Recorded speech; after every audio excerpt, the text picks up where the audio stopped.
Good morning, everyone. Today is the 2nd of September, Monday morning, 2nd of September, and it's Labor Day today. So consequently, I want to talk about the concept of labor. It has both physical and spiritual implications. The definition of labor is an intentional act performed to support the needs and wants of a person that contribute towards the goods and services within an economy. Hard physical work, great effort,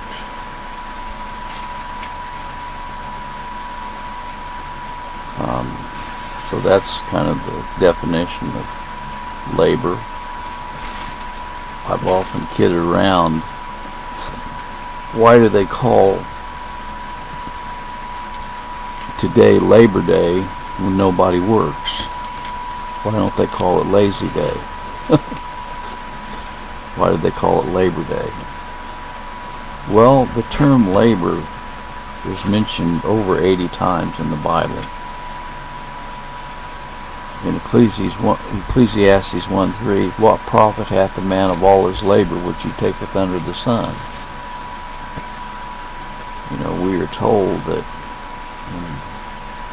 when Adam fell, part of the curse was God said to man, by the sweat of your brow you will work.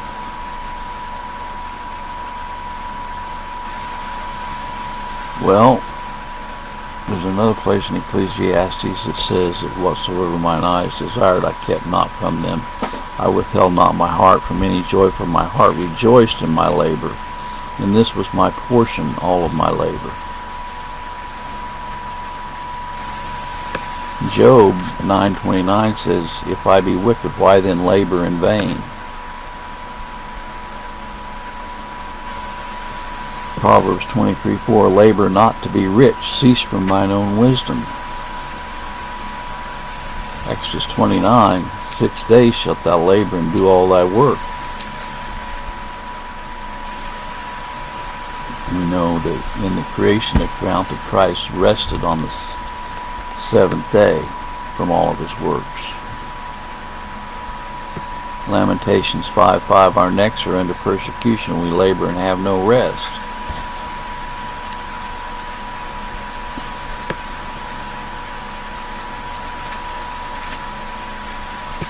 Now, as it relates to this aspect of the implications of the spiritual part of labor, I found it interesting. How do you labor to rest? Have you ever thought about that? How do you labor to rest? Hebrews 4:11 says, let us labor therefore to enter into that rest, lest any man fall after the same example of unbelief.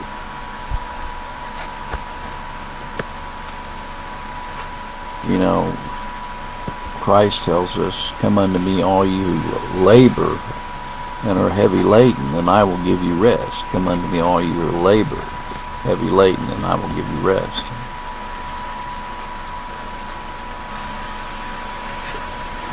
Well, labor is work. And I was brought up in a movement that taught that a man could become into perfection by doing works. Paul taught something totally different. Paul said if it is work, it is no more grace, and if it is grace, it is no more work. You know, and so we have this dichotomy throughout the Bible between works and resting in Christ.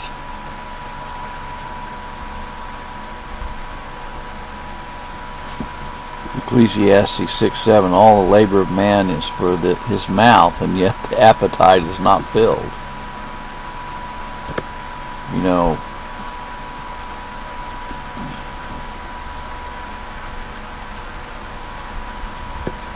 Ecclesiastes 2:20, therefore I went about to cause my heart to despair of all the labor which I took under the sun. We mentioned Matthew 11:28, come unto me all ye that labor and that are heavy laden, and I will give you rest. So we have physical labor, which God commands us to do. He says if a man doesn't provide for his own household, he's worse than an infidel, right? But we also realize that Christ is the one who finished the work for his people, the work of salvation. We can do nothing to work our way into heaven. I knew a doctor one time, and he said, well, I believe that God has a scorecard, and if your good works outweigh your bad works, well, you'll get to heaven. That is not giving God the glory in salvation, but giving man the glory in salvation.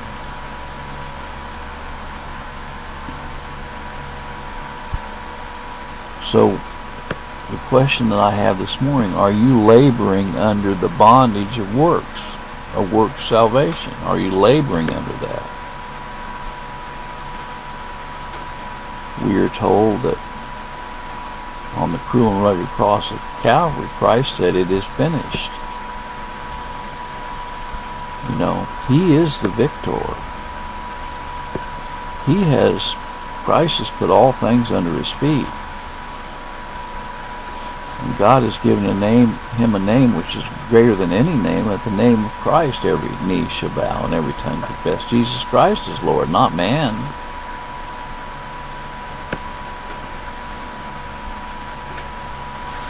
Ecclesiastes 2:22, what hath man of all his labor of the vexation of his heart, wherein he hath labored under the sun?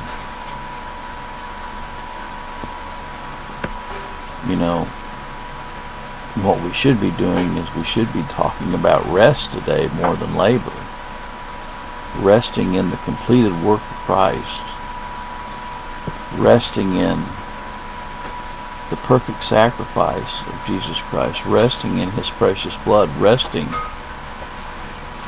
it says in Hebrews that he set down, perfecting forever those who are sanctified or set apart by God. We don't set ourselves apart. He sets us apart.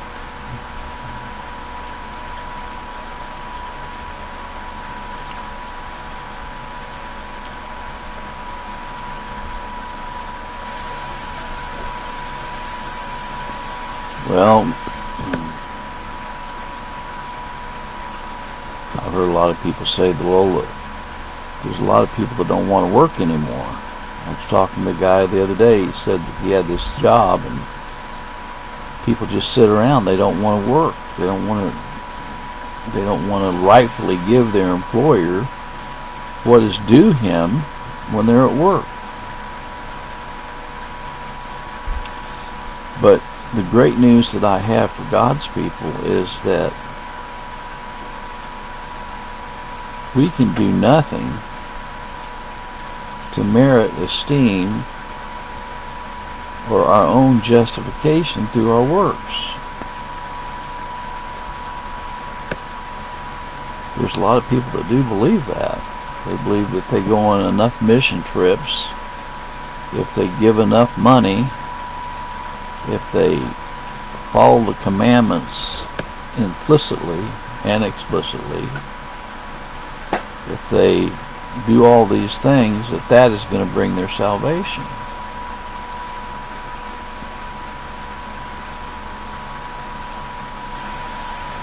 Well, I think that Ecclesiastes 2:11 could have a spiritual application.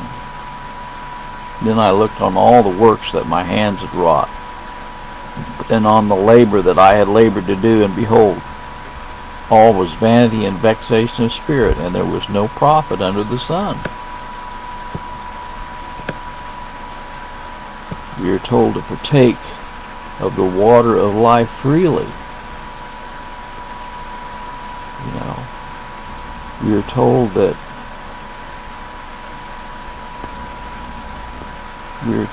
it is not of works, lest any man should boast. For by grace are ye saved through faith, not of works, lest any man should boast.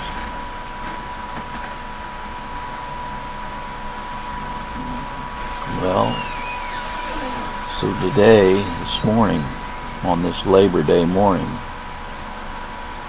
the question that I have, are you trusting in your works, or are you trusting in the completed work of Christ? Do you believe that you can bring about your own justification by things that you do? Or do you believe that you're justified by the blood of Christ and the perfect sacrifice and His substitutionary work on the cross? That's the question I have this morning. Are you resting in Christ? Are you trying to work your way to heaven? May the good Lord be with you this day is my prayer on this Labor Day.